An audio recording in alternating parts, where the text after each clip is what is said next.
Hello, friends. Welcome back.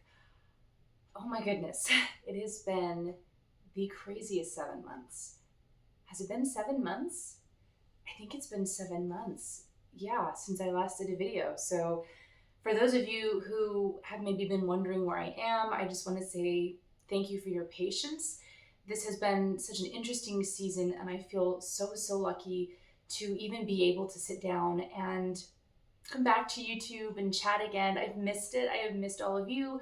I have missed making videos and talking stories and doing fun projects. Videos have always inspired me to work harder, and I've missed it. But I am back from a temporary hiatus. If you are new here and aren't sure what all that is about, don't worry, I'll explain it in a minute. But I am going to try and keep it pretty closely scripted today because we still have not figured out the editing software issue yet. And I have not had the time or space to do anything more with that. So I'm going to do the same thing that I've done before, where I just sit down and do a cozy life update, writing update, bookish news and goals type video. I have my tea, my wonderful green chai, my favorite, and I made notes, and I have my goals notebook. So settle in and let's have a catch up together. If you are new here, welcome. And my videos, well, I guess me, I'm Joanna G. Holden. I am a Christian fantasy author. I'm self-published. I'm a mom of four.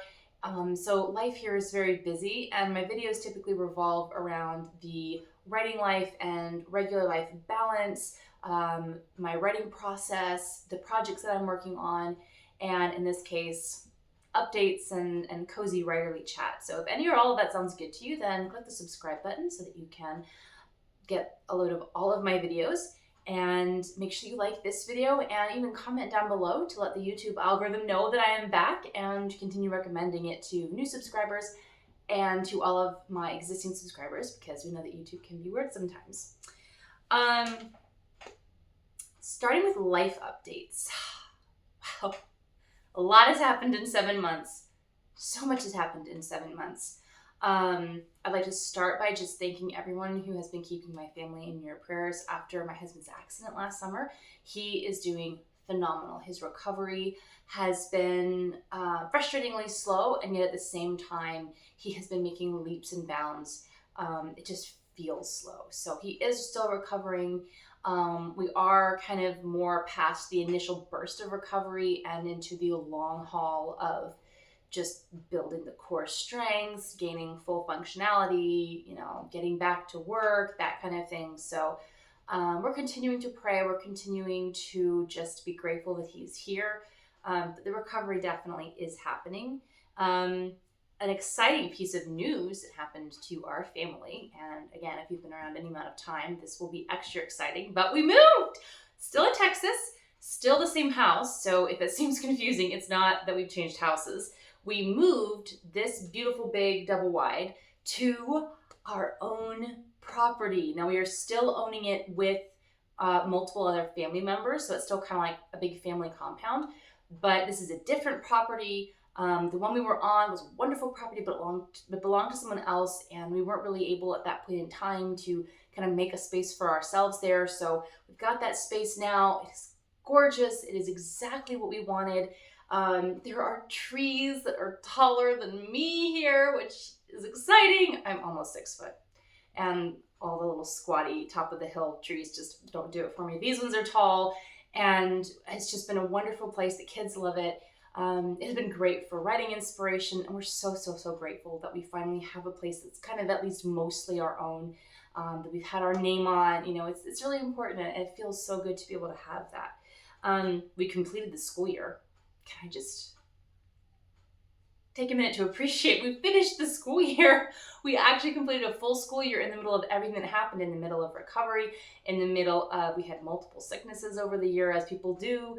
We moved, all of that, and yet we finished the school year. We are a homeschooling family, so that's kind of my job. I'm the teacher and the educator and all that, And it was rough, but we made it through. The kids did amazing. They had a great time. We were able to do our local co-op again, which is additional classes that they can take to help with, socialization and extracurricular activities and all the different things.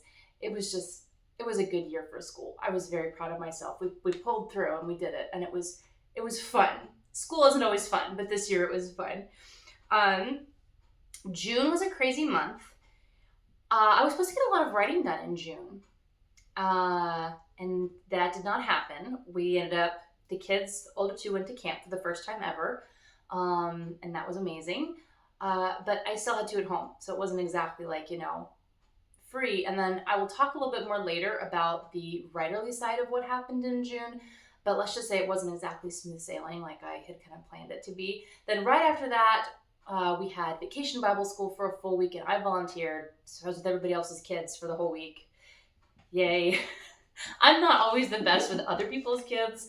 I do a really good job. I just don't always enjoy it. I definitely should not be a daycare worker or a school teacher. I like my kids, and I will tolerate other people's kids, but it's sometimes a struggle for me it wears me down very quickly. I think is kind of more what happens. Then we did end up going on an extensive road trip to North Carolina to see my family. And then when we came back, was the weekend of July 4th. And if any of you have been, keeping up with the news, or maybe you know people who live in our area, we live in the hill country of Texas, and there were severe floods the weekend of July 4th. It was one of those things where we went to bed knowing, it's going to be rainy tomorrow. What are we going to do for family get-togethers? And then we woke up in the morning and everything seemed really normal. But then I kind of heard in the back of my mind, husband talking about it flooding. And I thought back to 2018. In 2018, we had a significantly milder flood here. It rose pretty big. It was pretty powerful. It wiped out some buildings. There was, I believe, some loss of life. It was still very tragic, but within a couple of days, things had kind of gotten back to normal for most people that weren't living right at the river. And I thought that was what it was. This was something completely different. It rose, I'm trying to remember the exact number, but it rose 20 something feet in a matter of hours. The way that it works, I don't know the science behind it. All I know is that it's one of those things where you don't expect it to happen, and then when it does happen, no one could have foreseen it. There were some flood warnings, but nobody knew it would be like this, not even the weather people. So we were not really truly affected. We lost power for 2 days, but we were very fortunate in that we didn't lose our house. We didn't lose anyone. There were so many people that have lost life. It has been very heavy. It has been very heavy these past couple of weeks. Really just this past week. I guess it's only been a week. I keep thinking it's been so much time, and it's only been a week. But it was very devastating for our community, and we wanted to volunteer and help, and all of the places where you could volunteer were already full, which, praise God, that was amazing that they had all the help that they needed and they weren't having to look for help. It can be very hard, to sit back and do nothing when you see people suffering. So we've been praying. We've seen so many people that have set up great sites for being able to give, and the money going directly to the rescue centers and to victims of this flood and everything. So we're very grateful that we live in a community that just stands up for each other like that. But it was still very, very hard. And then this weekend, we had a secondary flood. Apparently this happened in North Carolina after Hurricane Helene last fall, which that's actually the area that I went back to see families, that area. So that's twice in a 6 months, or not 6 months, but like a 1 year time span that I've had to watch water destroy something that I love. It's been very interesting. But they had also had secondary rainfall, like a second mini flood that came through, and we're very, very fortunate. Again, I don't think that this one did as much damage, but it's one more thing, and my heart goes out to everyone who is having to deal with PTSD and having to deal with, all their hard work of all the stuff that they cleaned up being undone by a second flood. I can't even imagine having to do that. So if you have been praying for the community here, please just continue to pray. There's a lot of people who need a lot of help. But yeah, all of that has happened. We are safe. We are grateful. We are just trying to keep things going. We are trying to be as normal as we possibly can. And for me, that looks like really focusing in on writing and on bookish work and on taking care of my family, which would lead me to the bookish news. and the writing update. And I will be consulting my notes again because I don't have editing capabilities. So the first thing as far as writing updates, because let me clarify, I haven't been here in 7 or 8 months, and yet I have so much to share with you because these 7 to 8 months have been so full. It has felt at times like I have just been beating a wall and nothing's happened. And then other times it's been like just this fountain overflowing with ideas and inspiration and creativity and work. And I've gotten things done that have taken me years to get around to doing that have finally gotten done. So overall, I'm very grateful. And as you can tell, I'm very excited for all of the work that has gotten done. The very first thing, of course, Swan Song, my fairy tale retelling that I've been working on for at this point in several years. I finished the first episode. If y'all remember, it's in a mini-series, which is basically means that the books within the series are novella length. So the goal was 40 to 45,000 words. This first episode hit 64,000. But I finished it in May, and I went back and I did a read-through of it, and I was surprised to learn that there were no major edits that were needed other than completely rewriting the first chapter. I liked how I had written it. I tried a new angle, like the same scene, but like a different intro, and I hated it. I hated it so passionately, I threw it out, and I brought back the original, and I just tweaked it. So I fixed that monstrosity. But I went through and I read, and it really just needs some minor edits, some clarifications, some additional descriptions, and a ton of condensing. It looks like, based off of what I highlighted, because I use highlighters for my developmental edit, I go through and everything in orange is something that could be said shorter. There's a ton of orange lines in that book. So that has me encouraged that I can go back and I can easily condense whole sections and cut out that extra 15,000 words that I do not want there. I also managed to completely outline the second episode. I only got 3 chapters written in it, though. I was supposed to spend June completely like just pouring out the whole first quarter, if not the whole first half. But then, my girls went off to camp, and about that same week, I sat down with some family members, and we were all discussing business because my husband and his family all do business together. And it was brought up all of the different authors who are in the family, and I am one of them, obviously.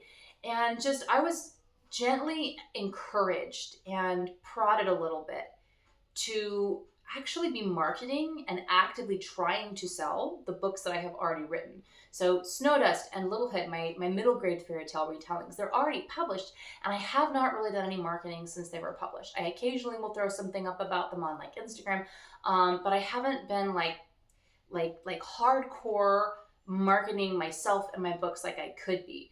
And even using soft sell rather than being like constantly in your face, please buy my book. Just continue to put myself out there as an author and let people know what I write. Try to find new readers, try to find new people on social media. I haven't been doing as dedicated work as I could. Now, I have had excuses, of course. I have very good excuses. And I'm not saying that that's, I haven't had a very busy life the last year.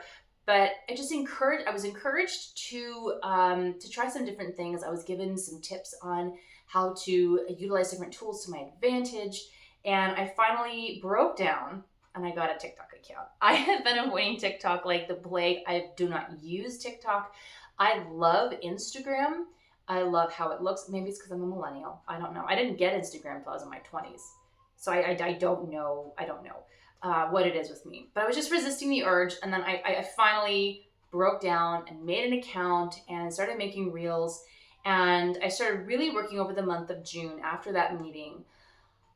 I kind of put writing aside and I decided to sit down and really work on my author brand and on my author presence online. And it ended up being a really good thing. Like I mentioned earlier, I ended up getting around to things that I had been meaning to do for years and that I just never had the time to do. Well, once I finally sat down and decided to do it, I found I did have the time. I completely revamped my website. I've never really been fully happy with what I ended up with when I first made it. And if any of you have seen it, you probably know it didn't look super professional. It just didn't. So I went back and I completely revamped it, and it looks so gorgeous now. So much simpler, so much cleaner, and it has a very definitive feel that I think better matches the middle grade young adult audience that I'm kind of leaning into and will be leaning into for probably the next decade as I work through these fairy tales and other things, just kind of honing in on the very specific audience that I'm looking for. The website looks amazing. I started the TikTok account, like I mentioned, and I worked really hard to fix my social media links. So I created a link tree for my Instagram account and for TikTok. Is it on TikTok? I actually can't remember if I put it on there, if you can. But I have it on Instagram, and I got my website on there and everything. And I finally launched a newsletter. I can't believe it. I have been wanting to launch a newsletter. Well, actually, let me back up. I have been dreading doing an author newsletter since I first attempted to do a writing-based newsletter, like for writers, in 2018. I want to say 2017. It was a long time ago. And I put out like one email and I hated it. And the 10 people that subscribed, none of them saw it. And I was working with MailChimp and I didn't like it. And it made me so stressed. Like just ridiculously stressed. And so since then I have been just dreading the idea of making it. I literally was getting anxiety at the idea of trying to do it during my weird mold phase. It's always been a thing for me. But something clicked in like April or May, something just clicked. I was listening to a podcast episode about newsletters and something changed in my brain chemistry. And all of a sudden I started getting excited. I started getting so excited about, and it wasn't necessarily anything new that I had not heard before in this podcast. Just for some reason, I got excited about it. So month of June, I finally decided to sit down and do it. I took a full week to craft a reader magnet because I wanted it to be something very specific to the middle grade market for right now. So I ended up crafting a reading challenge, the Read Like a Heroine challenge for preteen girls, and it's got a bingo board and journal prompts and bookmarks. It's so much fun. It's something that as a kid I would have loved to have.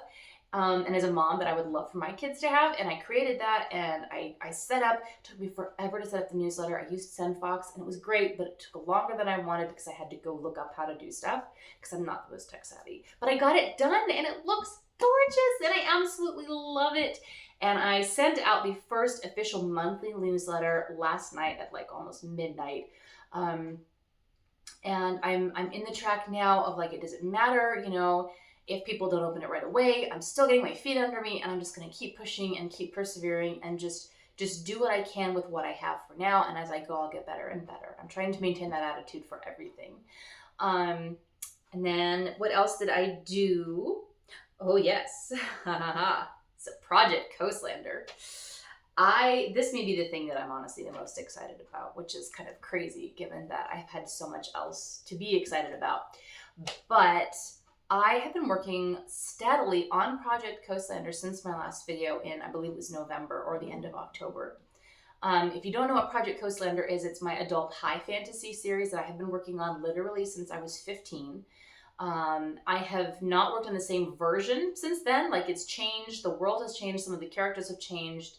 The plot itself, as I have developed the world and developed the history of the world, has changed drastically. And many of my YouTube videos here have chronicled that weird and long and complex journey of figuring out the story over the past, I guess it's been like 8 years now that I've been on, or no, not 8 years, 6 or 7 years that I've been on here. And I finally am starting to figure out and get to the heart of the story and ultimately of the series.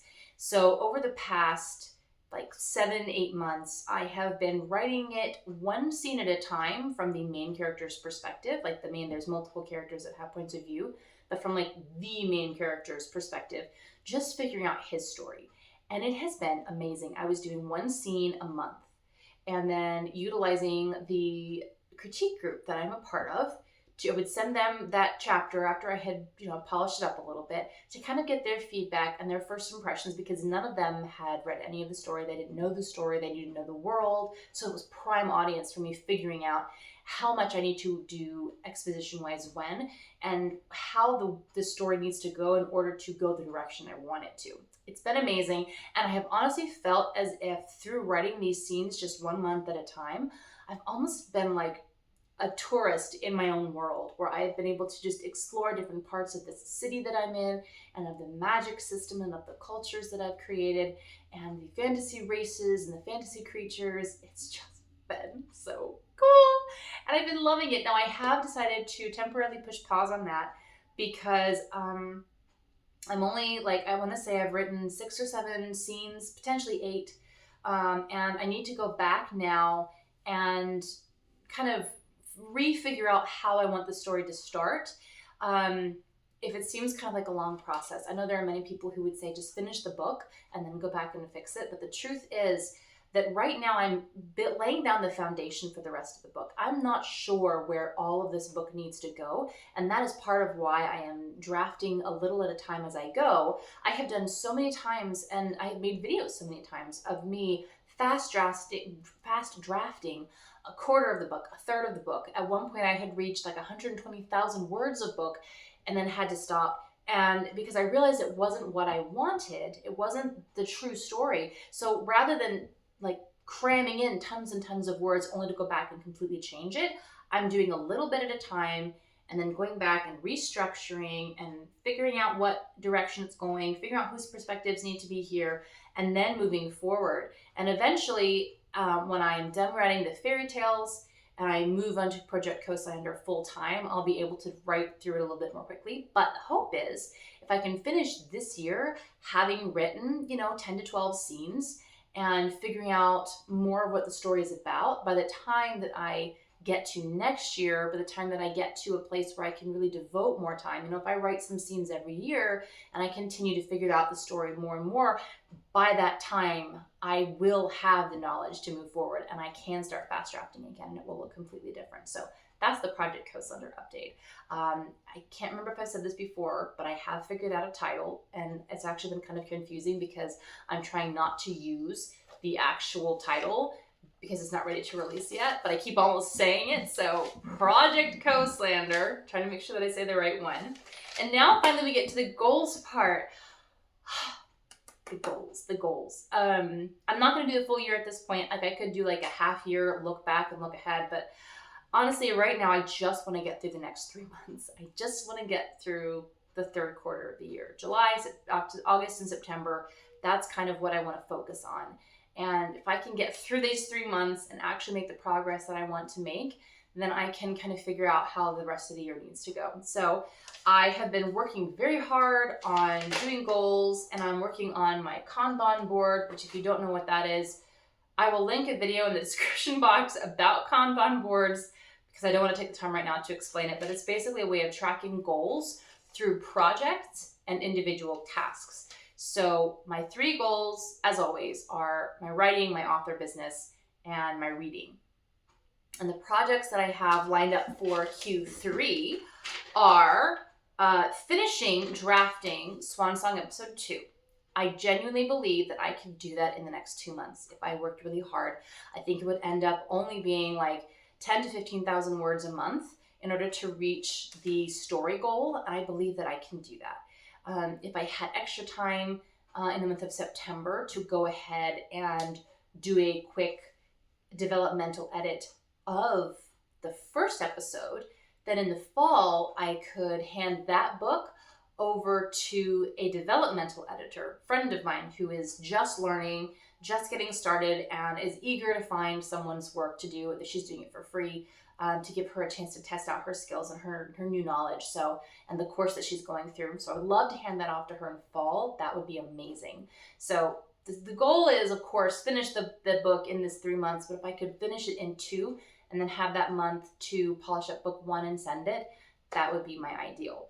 And then I do want to replot Mark's Act 1 for Project Coastlander. Mark is that main character. I don't need to necessarily finish it, but I would like to work on it a little bit here and there. I really need to focus in on Swan Song and get it done so that I can start selling it, so I can actually publish it and sell it. I would like to do that next year, ideally in the summertime, so that the fast drafting of, I'll explain that another time. But I would like to be able to release it in the summer, the first book, So that would mean I really need to focus on writing right now, but I also would like to continue working on Project Co-Slender on the back burner. So my thought is maybe like on weekends, or if I finish my word count, I can use it as like a reward, where if I finish my word count for Swan Song in the afternoon, my daily goal, then I can work on Co-Slender some in the night. And I would love to continue sharing out some scenes and some snippets and maybe some outline ideas with my critique group every month, just to kind of keep me moving forward with that. For the author platform, my goals are pretty basic, or my projects are pretty basic. I want to finish revamping my website, which I believe I have already done. I need to double check it, but I'm pretty sure I'm finally done. When I did the first run through, I forgot that I have to also edit it and fix it for mobile devices. So everything gets all jumbled up. So last night I went through and I tried my best to fix everything so that it would look nice. I'm going to give it another once over, but I'm pretty sure that goal is actually already done. So yay me. And then of course I want to send out my 3 monthly newsletters, one of which is already out again. Yay. I'm so excited. I also want to work on posting consistently to TikTok and Instagram. My goal right now is to try and do 3 reels a week and 2 carousel posts or regular posts, like life update kind of posts, and to continue studying what I click on other people's. My biggest source of inspiration has always been what makes me stop and look at other people's posts, what about the post draws me, and then what of my own work do I want to share in that way, and how can I do it in a way that's unique to me. So doing that, 3 reels, 2 posts every week, and I might also try to look into optimizing stories. I don't want to push myself too hard though in this quarter. I think maybe I'll stick with just getting into the habit and practice of batch making content for reels and for posts, and utilizing my time well and efficiently so that I can continue doing this once we get into the school year again. I do want to have 3 official monthly brainstorming days for social media content. So one for July, one for August, and one for September, where I can sit down and just list all of my ideas for what I want to do, brainstorm them, flesh them out, maybe do some scripting to see kind of what looks good and figure out some formatting for those, as well as for potentially even newsletter stuff. And then coming back here on YouTube, that's actually been on my goals all year, and I just haven't done it. And now I have, and my goal at this point for YouTube is just to do a once a month check-in chat like this until I can get the editing software figured out. And at that point, I would love to get back to doing vlogs because I miss them, and more like writing process discovery and discussing stories and all the things that I love doing with YouTube. The final thing on author platform would be to create some new reader magnets. I have some fun things that I want to pass on to the subscribers for their subscribers only things. And I have some great ideas in there. One of them is I'm going to be doing character art for the main characters of Snowdust and Littlehood, Gerda and Blanche, which I will then also be turning into coloring pages, because again, we're working with middle graders. And I think that's just gonna be so much fun for me. And I also want to start working on a list. I want to provide a long, polished list of middle grade and young adult fairy tales and fantasy recommendations for moms, especially looking for clean reads for their kids, because I realized that a lot of the people who will be wanting to read my stuff, it's gonna be the moms who are out there finding books for their kids and who are struggling with maybe finding exactly what they're looking for, if they're looking for something more on the clean fantasy side that's not like boring or preachy, or like Christian and faith-based fantasy that's not preachy. So I'd love to provide a bigger list. I've already edited and fixed up and niceified the first chapter of Swan Song, and we'll be releasing that to newsletter subscribers, I believe, either in the fall, probably in the fall, so more like October, November, but we'll see when that lands. And then for reading, I actually have an entire list set aside for reading. And the funny thing is, I have done more reading this year than I've done in a long time. Since my husband's accident, I've actually done a ton of reading. Last year and then the beginning of this year, I read Naomi Novik's Uprooted, loved it. Some of her narrative, maybe a little bit emotionally distant, but overall really enjoyed it. And I have also read the first 3 episodes of author Brittany Wang's miniseries, young adult fantasy miniseries on Wings of Ash and Dust. I read the first 3 of those books. I have the next 3 to go. But I took a break at that point and I started Brandon Sanderson's Elantris, because I had had it recommended to me and I just wanted some good epic fantasy. And it was a one book. It wasn't like a series. It was one book. So I took a chance on it. I fell in love with it. He definitely shares some of Robert Jordan's narrative fluffiness, what we call it, like just repetitive, over-explaining stuff. But I had heard some complaints about Sanderson that his characters just are kind of flat. So far, I've been loving all of his characters. So probably I'm the design. I'm an overwriter, so I don't mind the overwriting in a book. So, but I have been loving it, and my goal for this quarter is just to read one full book, and I've given myself an added bonus of trying to finish Elantris this month. I have no idea how that's going to go. I think we have, 2.5, 3 weeks left of the month. So I have no idea if I can do it, but I'm just throwing it out there for myself. It's kind of like an if I did this, it would be really cool kind of deal. So I also need to finish Spinning Silver by Naomi Novik. I read the first chapter and I thought it was fascinating, but I was traveling at the time and I needed something light. And when I started chapter 2 and we just started off with dead babies, I was like, nope, we gotta do something else. So I went on and read about magical zombies. It's okay. But I did start it and I did enjoy what I read of it, and I would like to finish it because I am thinking that she may actually end up being her books may end up being comp titles for my fairy tales, depending on how this next one reads. If I feel like it's similar enough, mine will not be quite as magic heavy as hers are. Like the focus won't be quite as much on the magic itself. Hers are very magic focused. Mine will be more socio-political, intrigue, royalty focused. But I think the comparison could be made. We'll have to see. The rest of my to be read pile consists largely of young adult fantasy that I have been wanting to read, specifically fairy tale retellings or similar type books. I have many of them. I don't have any more print ones. I haven't bought any new ones. They're all on my phone, on my Kindle account. So I need to go through and read some of those as well. So we'll have to see like what my TBR book list is going to look like. I have no idea, but that is all of the updates that I have right now. That is all of the goals. That is all of the life stuff. It was a lot. Thank you so much. If you made it this far in the video, yay for you. Thank you for sitting and listening to me chat. As I said, I have missed YouTube. I have missed chatting about books and writing and social media and newsletters and all of the fun publishing and writing. And my great hope is that eventually, very soon, I will be able to get back to making more day in the life vlogs and writing process vlogs. But for right now, I think this is where I'm going to stay. It is quite comfortable, and it has been just a lovely experience being able to just sit down and talk and share and update everyone.